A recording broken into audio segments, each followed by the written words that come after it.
नमस्कार, आप देख रहे हैं राइट इंडिया प्लस। आज बदरपुर विधानसभा के जैतपुर वार्ड 184 में हम लोग आज बैठे हुए हैं और आज हमारे साथ बातचीत करने के लिए क्षेत्रीय समस्याओं पर अपने विचार रखने के लिए बिलाल अहमद जी मौजूद हैं, कांग्रेस के, जो कि कार्यकारिणी दिल्ली प्रदेश के सदस्य हैं। उनसे बातचीत करेंगे। सबसे पहले स्वागत है सर आपका। बहुत बहुत आभार आपका। सर, दीपावली का त्यौहार है, इस मौके पर क्षेत्रवासियों के लिए क्या संदेश आप देना चाहते हैं? देखिए, सबसे पहले मैं क्षेत्रवासियों को, देशवासियों को दीपावली के पावन पर्व पर बहुत बहुत बधाई देना चाहूँगा और इस मौके से एक मैसेज देना चाहूँगा पूरे समाज को, पूरे देश को, कि जो त्यौहार होता है और जो एक दूसरे की जो खुशियाँ होती हैं, एक दूसरे लोग मिल के मनाते हैं।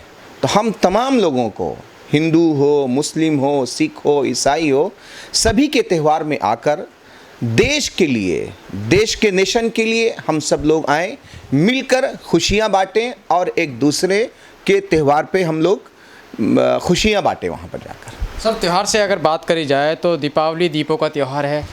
इस दिन खुशी मनाते हैं, लोग पटाखे चलाते हैं, लेकिन मौजूदा समय में या यूँ कह लीजिए पिछले 9-10 सालों से दिल्ली सरकार लगातार जो है कोर्ट के माध्यम से जो पटाखों पर प्रतिबंध लगाती आ रही है, इस पर आप क्या कहना चाहेंगे? क्या पटाखे प्रतिबंध सही है लगाना? देखिए, सबसे पहले हमें ये देखना है कि ये त्यौहार जो है, ये सबसे पहले ठीक है, लेकिन जो लोग त्यौहार मना रहे हैं उनकी भी सुरक्षा हमारी जिम्मेदारी है। इवन एक डॉक्टर का रिसर्च ये भी आया है कि जो माँ के पेट में बच्चे भी पल रहे हैं, उस पोल्यूशन की वजह से वो भी मुतासिर हो रहे हैं। तो जाहिर सी बात है, वो जब बच्चा वो सुरक्षित होगा या स्वच्छ होगा, तभी तो वो जाकर दीपावली का या ईद का या दिवाली का वो त्यौहार मना सकता है। तो ये जो कदम है और जो दिल्ली सरकार की तरफ से है या फिर केंद्र सरकार की तरफ से है, इस तरह की जितनी भी पहल हैं होनी चाहिए। लेकिन इसमें एक कि जब नवंबर दिसंबर होता है तभी ये चीज़ें याद आती हैं।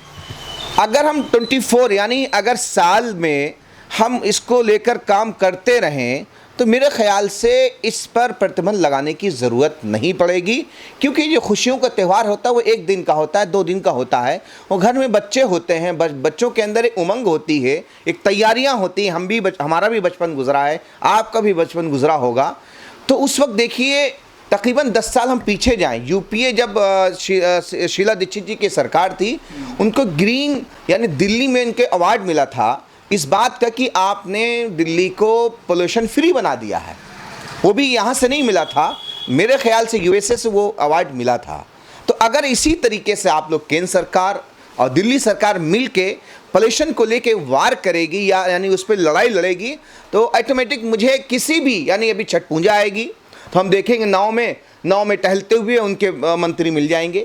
मैं कहता हूँ 9 महीने या 10 महीने या 11 महीने आप क्या सो क्यों रहे थे, या फिर और बहुत सारी चीज़ें होती, आप उस पर प्रतिबंध लगाते धीरे धीरे, ताकि त्यौहार अच्छे से हो सकता है। यानी सिर्फ यही हो रहा है, आरोप प्रत्यारोप लगाया जा रहा है और जनता इसमें पूरी तरीके से पिस रही है। तो जो फैसला है मैं इसको सराहता हूं, लेकिन इस फैसले के साथ साथ अगर आप और काम किए होते तो इस फैसले की ज़रूरत ना पड़ती और जनता बहुत ही आसानी से अपने त्यौहार को खुशियों के साथ मना रही होती। सर, थोड़ा अगर वार्ड की बात करी जाए तो लगातार यहाँ के जो मौजूदा आपके निगम पार्षद है उनके ऊपर आरोप लगाते हैं कि क्षेत्र में काम नहीं कर रहे, लेकिन जनता दरबार के द्वारा वो तो जनता की समस्याएं सुनते हैं, उनका समाधान भी करते हुए नजर आ रहे हैं।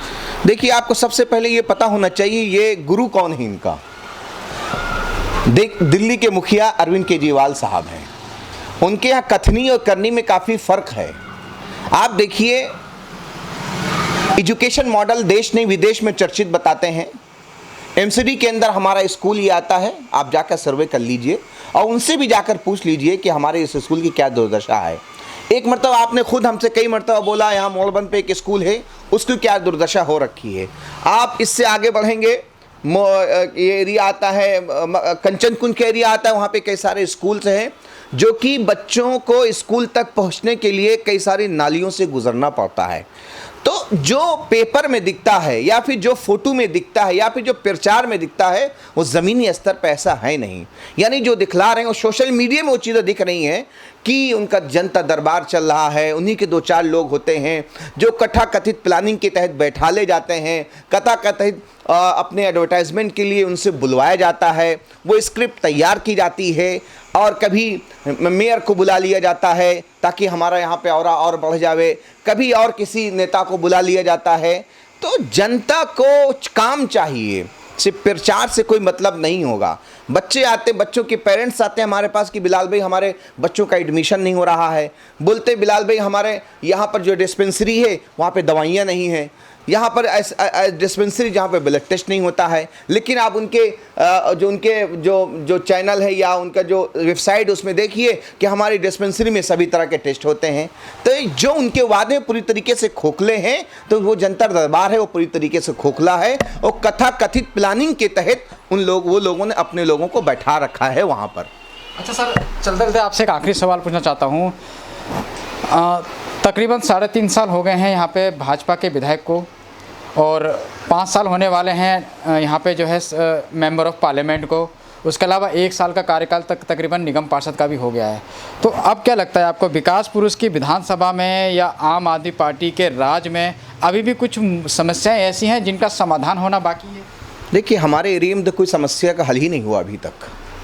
कोई 5 साल की बात ना करें, 10 साल की बात ना करें, बल्कि 15 साल की हम बात करें तो हमारे एरिया में देखिए ना कोई हॉस्पिटल है, ना कोई घूमने का पार्क है गवर्नमेंट की तरफ से। वो तो हमारे लोगों की हो जाइए या फिर लोगों की जो सोशल एक्टिविस्ट लोग हैं उन्होंने इस बात को आगे बढ़ाया। तो एनटीपीसी ग्राउंड को हम लोगों ने कहीं न कहीं कॉलोनी के लोगों ने उसको कब्ज़ा किया।